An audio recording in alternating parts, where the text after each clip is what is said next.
Oi, gente! Eu tô aqui com um amigo querido do coração, Cadu Cassal. É um prazer, assim, uma honra muito grande ter esse ser humano aqui comigo hoje. Esse ser que eu sou fã, me inspira e que eu pude acompanhar um pouquinho, assim, da história dele, né? E eu quis trazer para vocês, para ele falar um pouquinho sobre o que ele sabe fazer lindamente, né? Que é seguir o fluxo, né? Ele tem uma escola chamada Escola do Fluxo. Seguir esse fluxo da vida, que nada mais é do que ir caminhando, mas ir se conhecendo também. Também se trabalha, também trabalha com autoconhecimento. Tem vídeos incríveis no YouTube. E também, para quem quiser ir lá para trás, ver um pouquinho das viagens pelo mundo afora que ele fez, e lugares incríveis, e falas incríveis. Então, assim, eu sou uma fã. É um exemplo, uma inspiração. Quero que você fale pra gente, Cadu, que vier do seu coração, um pouco de como foi essa história lá atrás, para você sair dessa vida que todo mundo normalmente quer estudar e seguir um padrão, de você ser totalmente fora do padrão e ser um cara que mostrou que é possível fazer aquilo que a gente tem vontade e ser aquilo que a gente quer ser. Poxa, obrigado, Vivi. Gratidão pelo convite para estar aqui no Deck Talk e para dividir um pouco dessa história também. Bom, acho que para mim e para muita gente, né, esse desejo de viver a sua própria verdade é um impulso natural da vida, né? Acho que o contrário que é mais difícil, a gente manter a vida dentro do mesmo padrão da qual tentam nos encaixotar aqui. Isso vai, ao longo do tempo, machucando a essência do ser, vai minando o ser da sua própria alma, né? Então, as pessoas a gente vive numa sociedade hoje doente, onde todo mundo desenvolve algum tipo de síndrome, né? Seja ansiedade, depressão, qualquer tipo de coisa, e muitas vezes não faz essa alusão a estou vivendo a minha verdade? Estou alinhado com os meus desejos, os meus sonhos, estou caminhando nessa direção? Muitas vezes o gatilho está aí. E de fato é difícil fazer essa transição para um outro lugar, porque envolve muitas amarras, muitos medos, muitas inseguranças que nós temos de botar a cara no mundo, se jogar diante de um mistério, né? Exatamente. Acho que muitas vezes a gente não percebe que o tempo todo é isso, né? O tempo todo é isso, a gente está caminhando no mistério, a gente está dando um passo no escuro, a gente não sabe qual é a próxima palavra que o outro vai dizer pra gente, a gente não sabe se falar eu te amo primeiro vai receber de volta, a gente não sabe nada. Mas a gente cria a ilusão de que sabe e se segura nessas ilusões. E dessa maneira a gente vai se minando de dar passos que, obviamente, né, claramente são em direção ao desconhecido. Para mim, isso veio esse desejo de mudança, né, ele veio de uma oportunidade de viajar para fora, né, eu fiz um mochilão na Europa, com um jovem, com 23 anos, estou com 35 agora, mas nesse mochilão eu conheci duas pessoas que estavam já viajando o mundo já há muito tempo, 2 anos viajando pelo mundo, curtindo e tal, toda aquela história de jovem, assim, que a gente quer viver. E eu voltei pro Brasil um tanto indignado, eu falei assim, rapaz, eu tô aqui, minha projeção de vida, né, até onde eu consigo enxergar é me tornar gerente aqui nessa empresa, enquanto que tem uns caras que estão 2 anos mais velhos do que eu, há 2 anos viajando o mundo, contando a história, escrevendo a história da sua vida, cheio de bagagem, cheio de aventuras e tudo mais. E eu fiquei assim, poxa, eu também quero ter uma aventura dessa de vida, assim. E eu botei na minha cabeça, foi 2013, eu botei na minha cabeça, ano que vem eu vou cair no mundo, eu não sei quando volto. E eu não tinha nenhum tipo de frustração, minha vida era tranquila, tinha um bom trabalho, um bom salário, meu trabalho era maneiro, eu trabalhava com uma parada que eu gostava, eu sou biólogo de formação, tenho mestrado em engenharia ambiental e trabalhava na área de sustentabilidade, então era uma coisa que eu gostava bastante, mas alguma coisa dentro de mim falava assim, tem mais, isso aqui tá pouco ainda, tá pouco. E eu sei que essa vozinha que fica assim, ó, pra cá, ó, tem mais ali, que a gente não dá muito ouvidos, né, que aborda nossa intuição, guia superior, seja lá o nome que a gente quiser dar, é uma força que leva a gente para nossa expressão mais genuína.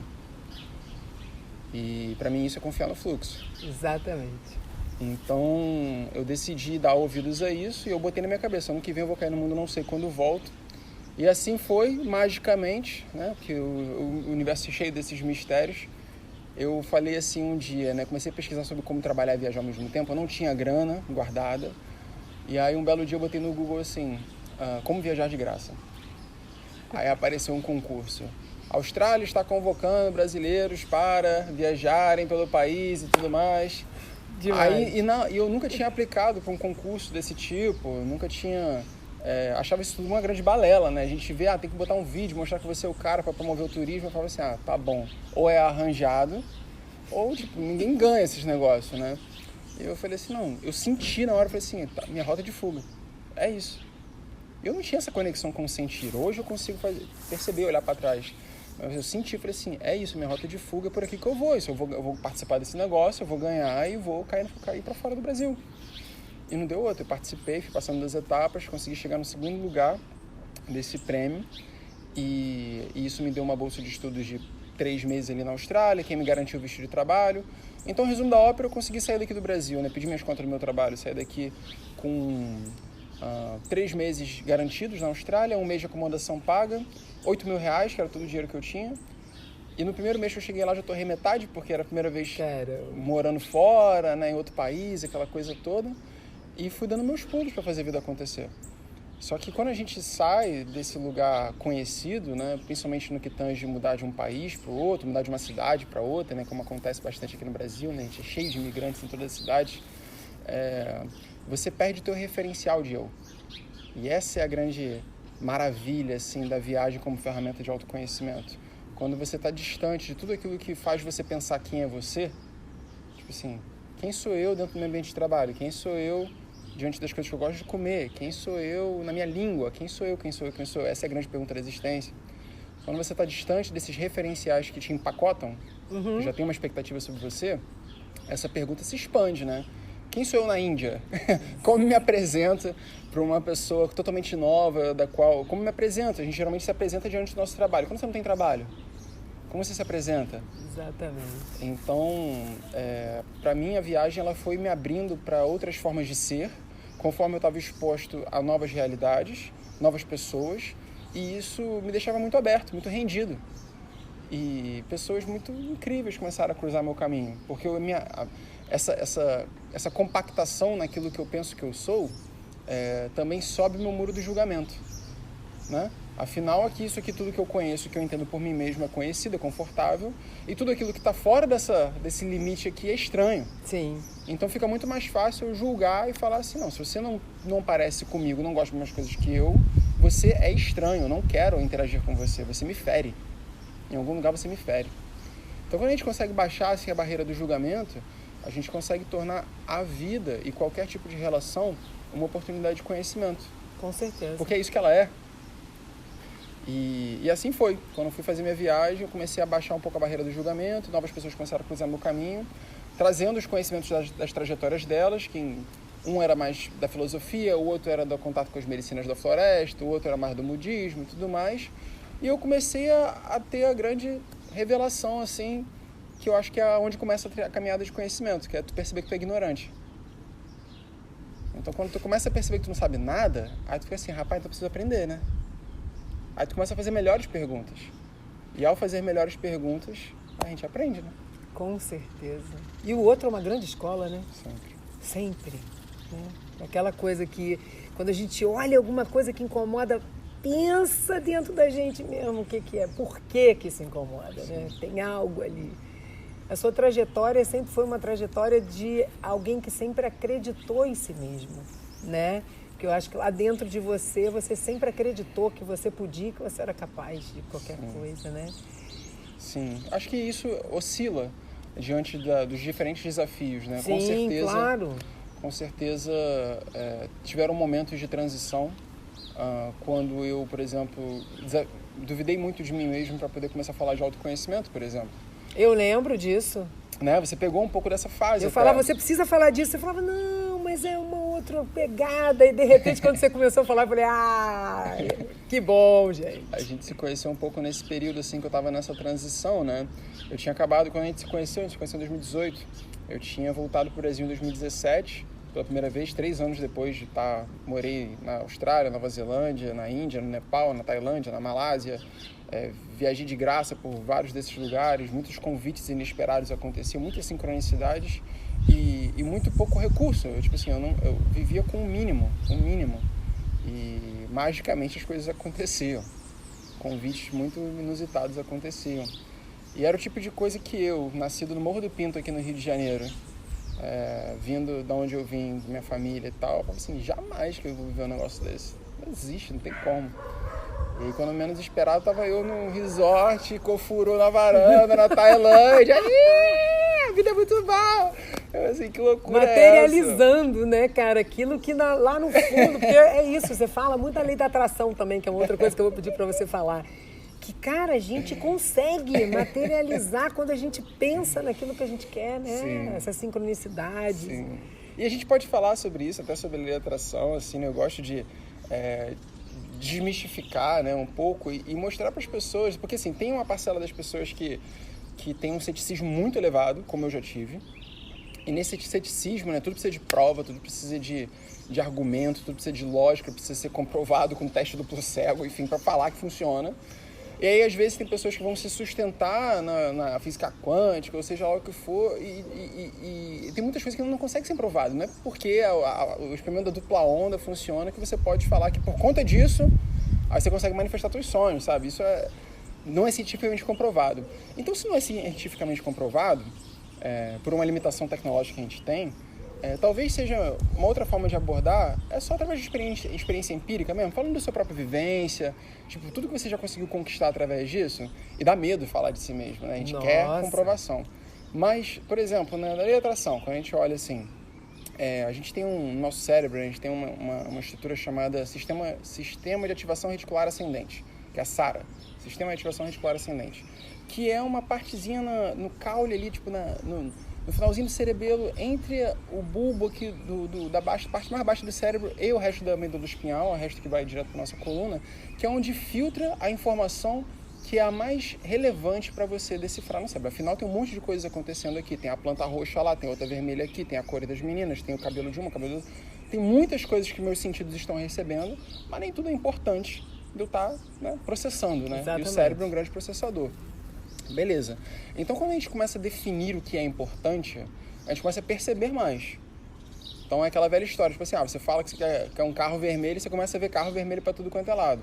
Então, isso é a Sara que faz isso com a gente. E até também essa coisa dos números iguais, né? Quando a gente entra em contato com essa informação, números iguais é uma coisa importante. A gente começa a ficar atento, números iguais ali, números iguais aqui e tudo mais. Agora, qual é a utilidade disso? Se eu falo assim, poxa, eu quero viajar para não sei aonde, eu quero ter uma experiência X, eu quero viver qualquer tipo de oportunidade, parece que a gente fica mais atento a perceber todas as possibilidades de isso acontecer. Sim. Então as pessoas que são as chaves e tudo mais, e que como que eu não sei, fulaninho que conhece o ciclano que tudo mais, você vê os pontos se conectando para chegar naquele objetivo, isso facilita. Sim. Só que essa é a via de dentro para fora. Tem uma via de fora para dentro que não tem explicação. Não tem. Que são os convites inesperados, né? São outras coisas. Então, tudo é uma via de mão dupla, né? Então, quando a gente consegue perceber assim que tem uma parcela grande nossa de definir intenção, e isso é primeiro, dentro do caminho budista, né?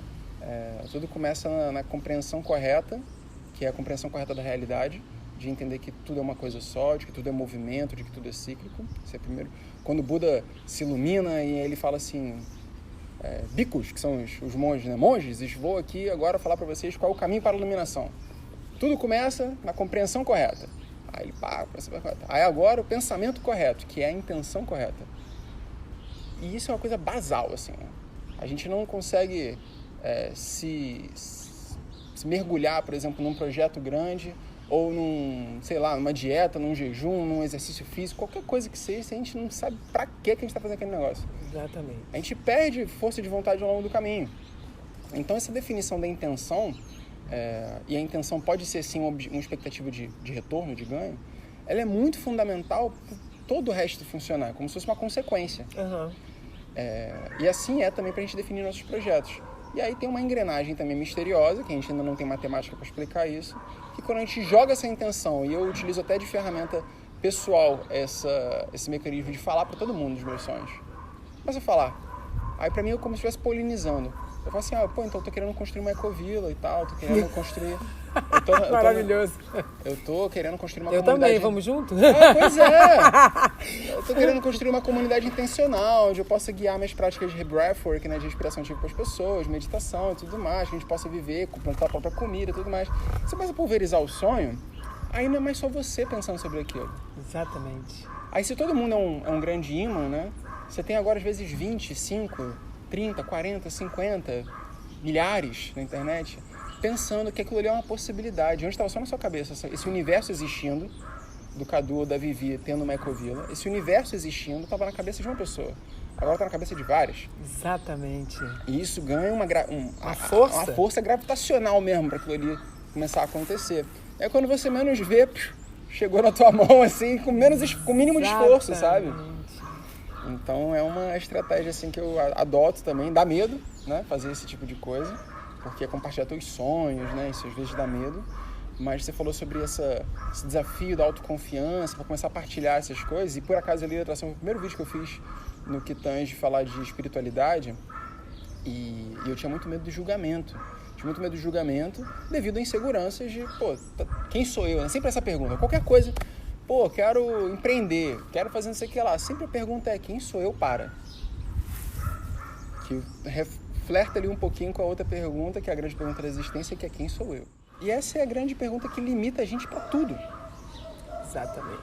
Quando a gente começa a definir, né?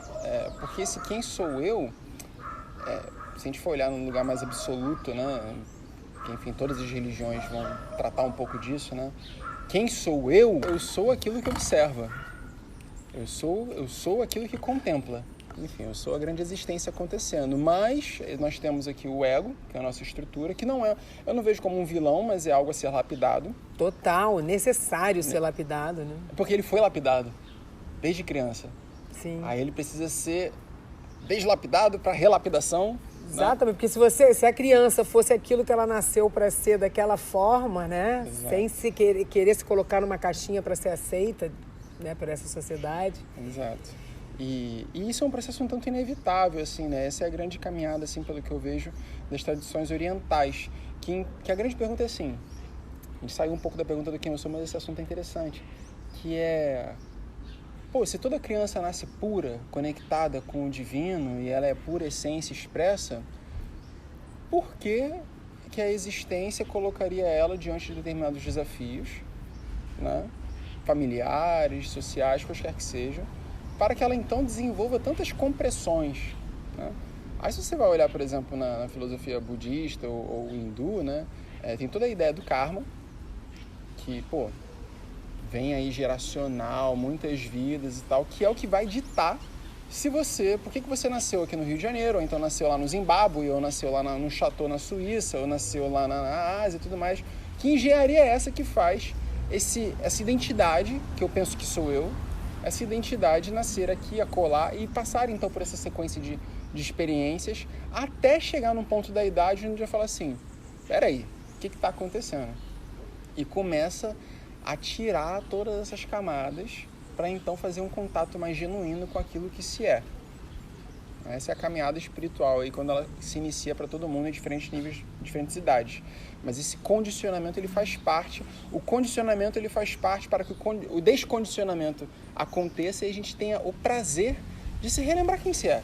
Exatamente. Como é gostoso se lembrar, né? Quando a gente está aqui refletindo sobre memória, Nossa, como é gostoso, meu Deus. A gente lembra assim, aquele dia que eu te conheci, era assim, assim, assado e tal. Agora imagina pra Deus, assim, você olha que eu tô aqui lembrando de mim mesmo e tal, através desse brinquedo aqui que eu chamo de Cadu. Exatamente. Então é um pouco assim que eu vejo as coisas acontecendo. E nessas limitações, assim, de não perceber esse processo acontecendo e me definir, então, eu sou até aqui. A partir daqui, eu não posso botar minha cara na internet para falar sobre autoconhecimento, eu não posso fazer uma formação sobre terapeuta X ou Y sem ter feito a graduação em psicologia, ou mestrado não sei o que lá, e mais a pós-graduação não sei o que lá. Não posso. A gente vai criando essas ideias e vai se impedindo de expressar algo que a gente sente no nosso coração como um caminho. E o mais curioso é que não tem caminho errado. Não. Só tem caminho. Só. Então a gente vai aprendendo o que é adequado, eu vejo mais assim, o que é adequado e o que não é adequado para o nosso crescimento, conforme a gente caminha, sabe? É conforme, que nem o bebê. O bebê começa a caminhar, ele cai todo torto, mano. Ele não sabe andar certo e andar errado, ele vai andar todo torto, mas ele começa. Aí ele vai cair pra cá, cair pra lá, cair de testa, cair de coisa, daqui a pouco ele começa a se equilibrar melhor. E daqui a pouco ele fica bom de andar. Né? E assim é pra tudo aquilo que a gente quiser começar. Exatamente. Então, o taoísmo, né, que é uma filosofia que eu tenho mais carinho, assim, posso botar assim, a palavra Tao significa de fato caminho. E o nome do livro, né, que é um dos livros principais, que é o Tao Te Ching, é o livro do caminho. Então são 81 versos explicando, na verdade nem explicando, mas refletindo, né, poetizando sobre como caminhar nessa vida. E entender que olhar para a vida, né? E tal é Deus, é caminho, é verdade, é tudo junto, né? Porque Deus, caminho e verdade não é uma coisa também, é amor. Também, exatamente. Então, olhar para a vida assim e entender que é um caminho é trazer a consciência de que não tem fim. A gente nunca vai chegar lá. A gente está o tempo inteiro.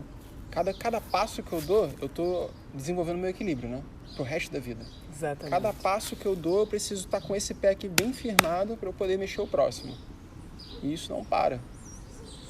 Então, o tempo todo eu estou aqui encontrando o meu eixo, encontrando qual que é a minha estrutura, para eu então continuar avançando naquilo que faz sentido para mim. Lindo demais, se conhecendo a cada dia. Eu cito você em tudo quanto é lugar que eu vou, porque o caminha que o caminho se abre, gente. Essa frase, para mim, é um clássico. É um clássico, porque é o que eu faço, é isso. É a gente dando um passo, né? E também quando a gente percebe que tem, de alguma forma, tá demorando um pouco aqui, é porque não tá no fluxo. Tá tudo certo, a gente pode caminhar de uma outra forma e a gente pode entender que, de repente, naquele momento não é aquele o caminho. Sim. Né? E aí são as conexões que a gente tem na vida, né? O entendimento. Sim. E sobre isso, né, sobre perceber as sincronicidades, ou se está fluindo, se não está, tem um outro aspecto que é bem interessante, né, que geralmente começa nessa busca espiritual, né? Então, assim, quando o ser humano chega na determinada idade, ele começa a se questionar quem é ele e tudo mais, começa a buscar mais sobre o autoconhecimento. Tem um processo que eu vejo que algumas pessoas demora para entender, assim, né? Para mim, eu demorei para entender que o rolê tá no corpo, né? Assim, a nossa conexão com a nossa própria casa, né? Porque se o mundo externo é um reflexo do meu mundo interno, o meu corpo também é. Sim. Então, o meu corpo, ele é um reflexo de tudo que está aqui dentro da minha mente. Então, existe algo sem substância, disforme, que está em movimento dentro de mim, que são meus pensamentos, que conforme eles começam a tomar uma dada estrutura, eles começam a se refletir nessa estrutura física, e a partir dessa estrutura física, as atitudes, os movimentos que ele faz, eu vou criando um mundo externo. Essa conexão com o corpo é um campo, assim, até da psicologia corporal, que a maioria das pessoas precisam resgatar. Comecem a aprender a respirar de novo. Isso é o básico. Isso é o básico. Aprender a respirar de novo, aprender a sentir o seu corpo, aprender a se reconectar com prazer. Pô, algumas linhas da psicologia vão falar sobre a função do orgasmo, vão falar sobre a potência sexual, vão falar sobre o ser humano que é potente de verdade, é aquele que conseguiu atingir o ápice da sua conexão com o pico de prazer que esse corpo é capaz de proporcionar. Sim. Então, tudo isso é algo fundamental para a gente ter essa sensibilidade com a vida.